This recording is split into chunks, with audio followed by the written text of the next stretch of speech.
So you've heard about software testing and decided to learn more or make a career as a QA engineer.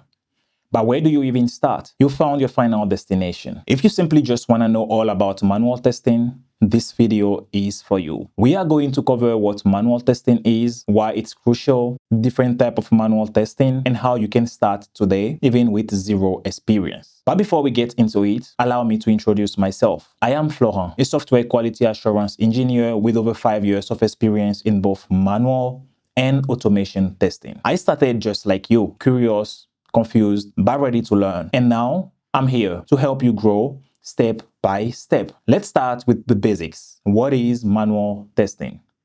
Manual testing is the process of manually testing softwares for defects. It requires a tester to play the role of an end user using most of the application's features to ensure correct behavior. Think of it like how you use a software for the very first time, meticulously trying to log in, making sure the right buttons are present, and you can perform all actions you were promised by the development team behind the app. We've all done manual testing one way or the other, be it when using a new app or the everyday application on our phones, such as Maps, Google Translate, or even Instagram. If this is still not clear, think of manual testing like proofreading a book. An author can write a great novel, but without the help of an editor catching typos and grammar mistakes, readers will find errors. That's what a manual tester does, except for softwares. Manual testing requires no coding or automation tool, just human interaction. Clicking buttons, filling forms, and navigating flows. Manual testers essentially compare actual outcome with expected results, often using predefined test plans. Manual testing is crucial for new feature testing, verifying that newly added features behave correctly in all conditions before releasing to users. It is also crucial for user experience testing, making sure that the product is enjoyable and intuitive to use by looking at things like the layout, colors, and user feedback. And finally, edge case discovery, testing rare and unexpected user behavior or input that might break the system, which are hard to predict and automate. It is essential for exploratory testing. Despite all of its advantages, manual testing also has several disadvantages that needs to be considered. To begin, it is time consuming. Manual testers must execute every test case by hand, which takes longer compared to automation. This makes repeating tests for each release very slow. It is also prone to human error.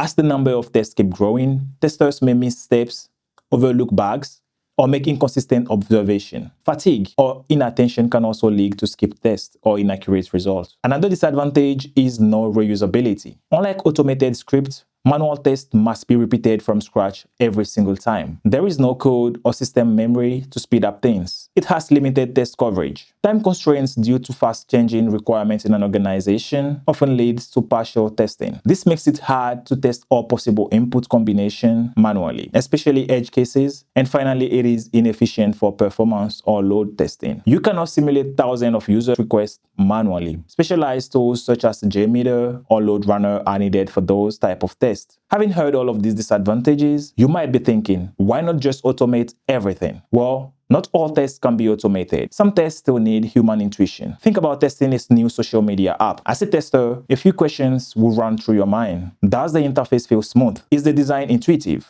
Does the color contrast make it easy to read? And those are questions automation testing can't fully capture. That was a lot to remember.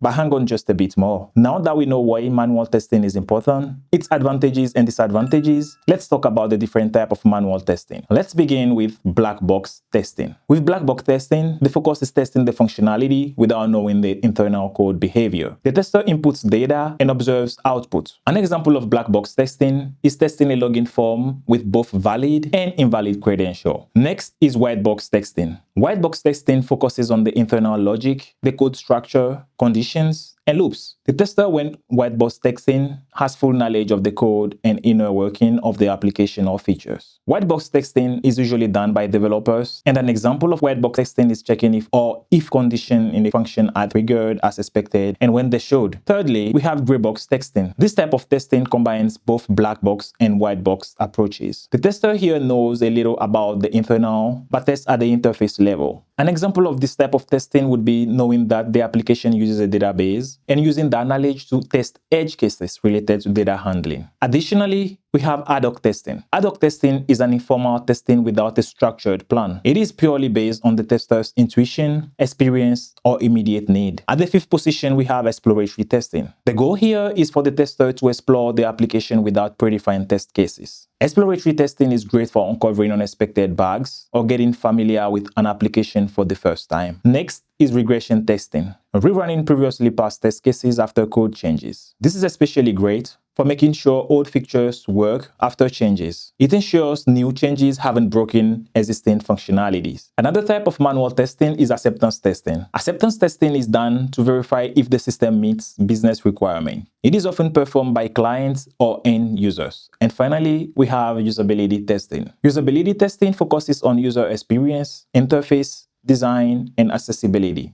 It helps check how intuitive and easy the application is to use. Now that we know so much about manual testing, how do you actually perform manual testing? Here is a simple process you can follow.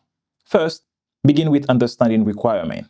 Read available documents or user stories that explain how the feature should work. Ask questions if anything is unclear. Then create test scenarios. Break down the requirements into real-world use cases. For example, what happens if a user logs in with the wrong credential? Really important to remember here is to cover both positive and negative test scenario. Next is test execution. Open the application and follow the test steps. Observe and record whether the outcome matches expectation. Upon completing the execution, any issue found must be reported. Use tools like Jira to document the problem. Include screenshots and detail how to reproduce it so developers can investigate. And finally, retesting. After developers fix the issue, test it again to make sure it's really resolved and didn't cause a new problem. Logging a bug is a skill in itself. You need to be clear, precise, and provide neatly documented steps to reproduce so developers can fix issues quickly. And there you have it. Manual testing might not be the flashiest, but it is essential in software development. In the next video, we are going to cover some terminologies used in testing so you do not get surprised by any of them. But before you go, let's chat. Which of these various concepts covered in today's video still feel ambiguous to you? Let me know in the comment section and I would gladly cover them with further details. And if you are enjoying this content, make sure to like, subscribe, and hit the notification bell so you don't miss what's coming next. Thank you and see you next time.